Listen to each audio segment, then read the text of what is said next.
Welcome to SuperDavedevYT, the channel. This is SuperDavedevYT. We're talking Formula 1. Qualifying happened. Mercedes are doing worse than they did the previous round. If you don't know this, they're racing twice on the same race course. First they call it Australia racetrack, now they're calling it Red Bull. Now of course Australia, there's a different way to pronounce it. I'm just pronouncing it as quickly as I can. And now we are back and we are racing on the same track and we call it Red Bull Ring. It used to be called A1 Ring, now it's Red Bull Ring. It's basically the home of Red Bull.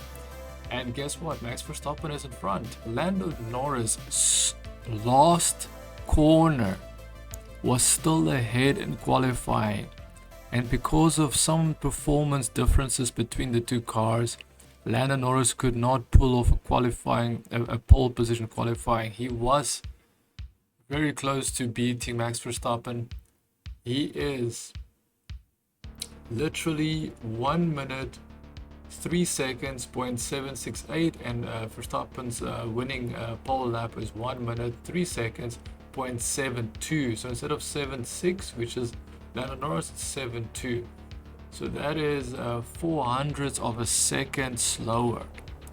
400ths of a second slower. Very like Lando Norris is most probably going to be the world champion next year.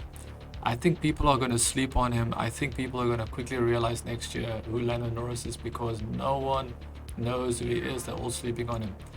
Sergio Perez is qualified in third, which is exactly what the team wanted from Sergio Perez, to keep Lewis Hamilton behind him, and that's what he did. Lewis Hamilton is in fourth position. Fourth position for the reigning world champion. He can't do much. He is just under 3/10 of a second slower.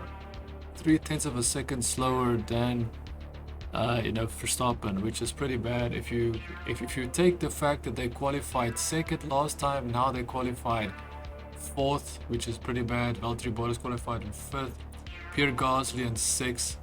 Yuki Tsunoda, teammate of Pierre Gasly, is in seventh. Sebastian Vettel, this is a very concerning situation. Sebastian Vettel blocked Fernando Alonso from having a very good lap time and basically kicked Fernando Alonso out of contention to enter qualification for the third round or the third stint, and I don't think that is fair. I think Sebastian Vettel will most likely get a penalty. So I wouldn't bet money on Sebastian Vettel holding on to his 8th position that he qualified. George Russell, Williams. Remember, Williams is one of the worst teams. Williams is basically the only worser team than Williams is Haas. If you don't know this, Mick Schumacher and Mazepin is driving in the Haas. Those are the only two drivers that are behind Williams. The fact that Williams and George Russell qualified in 9th is basically a miracle. We're actually seeing a miracle. We are seeing George Russell pushing the limits of what his machinery is capable of. That's the same thing with Lando Norris. Lando Norris, Mercedes McLaren is not supposed to be able to be that fast. However, when you say Mercedes McLaren, you say, oh well, he's got a Mercedes engine. Well, it still comes down to the fact that it's not a works team. Works teams like Mercedes themselves will have the best performing engines, will have the best tools. They will have the ultimate package, and that is why you can never say a supplier, supplying McLaren with an engine means that now they're officially Mercedes. No, they just have an engine, a power unit, and that power unit does not necessarily equal to the same performance that Mercedes themselves have in their own engine and in their own car. Not necessarily, that's what I'm trying to say. However, let's move on. So I still believe that Sebastian Vettel should get a penalty, because he literally caused Fernando Alonso not to even qualify to his best potential, because he blocked him. Now, many will say he didn't do it on purpose. Unfortunately, Sebastian Vettel is notoriously making mistakes in Formula 1. For the past 2 to 3 years, Sebastian Vettel, it is basically the implosion of Vettel. Vettel is no longer a world championship driver. He is no longer. I don't know what it is with him. he's like he's got some mental block that's causing him from being able to perform to the level that he used to perform when he was a world champion and when he was on the world championship level. He no longer is that guy, and I think it just proves when he blocked Fernando Alonso. Whether or not you want to say it's by accident or not, I still believe that he is to blame no matter what. Because he knows he's on a racetrack. He knows he needs to make way for people that's qualifying behind him, that's faster than him, and he didn't, and that's a problem. So Lance Stroll, Aston Martin qualified at 18th. Carlos Sainz, Ferraris. The two Ferraris. Carlos Sainz qualified just ahead of Charles Leclerc, and then Charles Leclerc qualified in 12th. 13th, Daniel Ricciardo. I feel bad for Daniel Ricciardo because Daniel Ricciardo is being hammered. He is being bullied by the media, being bullied by the people that are interviewing him. He's bullied by all these people that are asking him questions.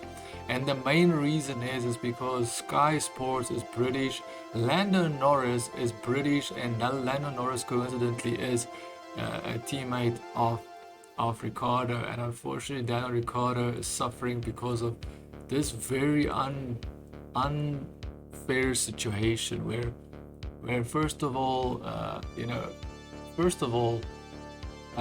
Lando Norris is a very, very good driver. And what gives him the boost in McLaren is that he's been driving for McLaren since he joined Formula One. So he's got many years of being a part of, had a head start, settling into McLaren, whereas poor Ricciardo only joined the season and he has to hit the ground running. And unfortunately, he's basically, benchmarked against one of arguably the best talents that is yet to come out of Formula One. I would not be surprised if Lando Norris will win next year's World Championship, Drivers' World Championship. Keep that in your mind. If I'm correct, you better come back and you have to say, hey, I didn't believe you, but hey, he is World Champion. That is what I'm saying. So then behind Daniel Ricciardo is Fernando Alonso. Like I said, Fernando Alonso was held back only by Vettel. Vettel basically compromised Fernando Alonso's qualifying lap, and trust me, Fernando Alonso was furious, bro. Unfortunately, all the excuses that Vettel can make is not enough because he's on a racetrack. If you see someone coming behind you in qualifying, you should probably move out of the way, especially if you're not on a racing lap. A qualifying fast lap. But unfortunately, like I said, I don't think Vettel. I think Vettel, still has the experience of being a world champion, but I don't think he will ever be the same person or a world championship contender ever. I think his time is done, and the team just has to extract whatever experience they can from him and maybe build up a driver that they want to be a succession to their version of what Vettel could have been if he was still in his prime and in the Aston Martin team. So Antonio Giovinazzi is in 15th behind Fernando Alonso, Kimi Räikkönen 16th. Then we've got Esteban Ocon in 17th, Nicholas Latifi Williams, a teammate of George Russell in 18th, Mick Schumacher in 19th, Nikita Mazepin in 20th. So there we go. So my quick thoughts on this, Verstappen wasn't very happy. Verstappen felt like he was basically, he didn't do very well at the final lap. He felt like he could have done better. He could have actually extracted more performance out of the Red Bull. That just shows that Verstappen wants to win. He doesn't want any mistakes. He wants to win, and he wants to make it very clear that he has no mercy. He wants to destroy the fact that Mercedes have been competitive for so many years, and he wants to ensure that whatever he can do to put himself in the championship and win the championship, he will do that. That is what his main focus is. So ultimately, I don't think Lewis Hamilton and his team can do anything. However, as I said, the weather might play a big difference, might be a deciding factor, might actually change the race, and that might compromise the plans of Verstappen. However, I don't think even Lewis Hamilton will be able to effectively use the rain unless if his team strategizes and puts a strategy forth that puts him in a better position.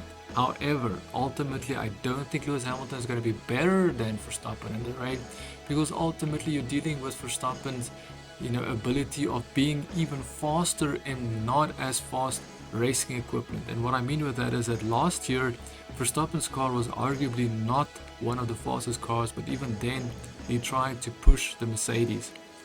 And I feel no one will ever acknowledge the fact that Verstappen has shown how he could push a car and Red Bull that used to be notoriously slower than Mercedes, because notoriously Mercedes were the fastest team and no one could ever get close to them. And now finally we're seeing that Verstappen has the car, he's got the machinery, and ultimately he just wants to win. He wants to win, and I don't think anybody can ever say anything about Verstappen's skill and the fact that Verstappen will definitely beat Lewis Hamilton in a fair race. I think if you give Verstappen Lewis Hamilton's car and Lewis Hamilton uses his own car as well, I don't think 9 out of 10 times that Verstappen will ever lose against Lewis Hamilton. And that's my personal opinion. I do believe I'm correct. I do believe that would be a reality if we could have done that and benchmarked that. However, that's it for this qualification. So the race will be tomorrow. I will hopefully be live streaming. I'm saying hopefully because I might have some technical issues. I'm going to try and work through them and hopefully solve them so I can actually do my live streaming tomorrow. And that's it for me, signing off, and hopefully you're just excited as me about the championship. I don't think tomorrow is going to be that exciting because I think everybody knows who's going to win. However, I'm excited to see what's going to happen in the championship itself, and let's see how this championship unfolds together. Ciao for now.